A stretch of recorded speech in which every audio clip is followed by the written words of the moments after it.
Workplace violence test. Question number 1.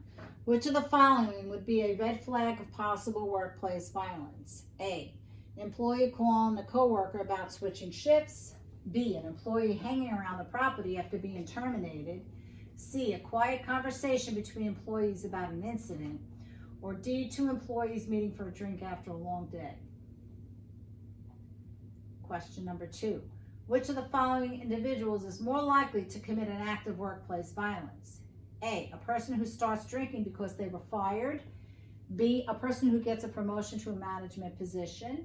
C. A person who is transferred to another location within the organization. Or D. A person who is laid off but starts another job within a couple of days.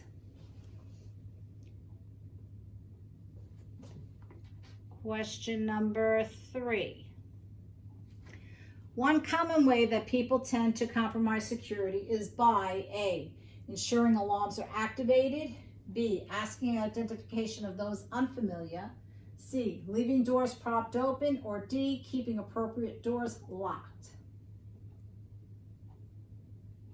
Question number 4. Which of the following threats may indicate a greater chance that violence may be carried out?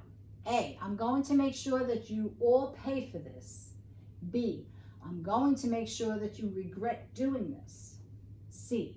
Everything that has happened is your fault. D. This knife is going to end your life. Question number 5.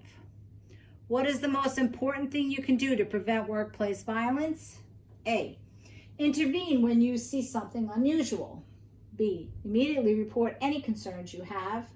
C. Ignore any minor red flags you see. Or D. Talk to the person when you see red flags. Question number 6. Warning signs that indicate a potentially violent person include A. Avoidance of substance use.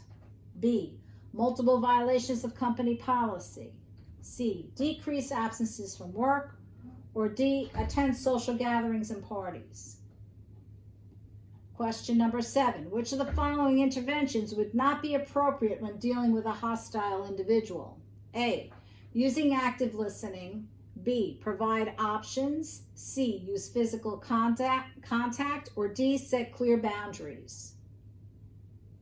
Question number 8. When encountering a person with a weapon, your first action should be to try to disarm or overpower them. A. True. B. False. Question number 9. For workplace violence to occur, it must be an employee or an ex-employee of the organizations. True or false? Question number 10. Your coworker and her husband recently split. You can't put your finger on it, but you just have a bad feeling about the behavior of your coworker's husband since the split. What should you do? A. Report your concerns to law enforcement. B. Report your concerns to management. C. Observe the husband's behavior. Or D. Discuss your concerns with your coworker.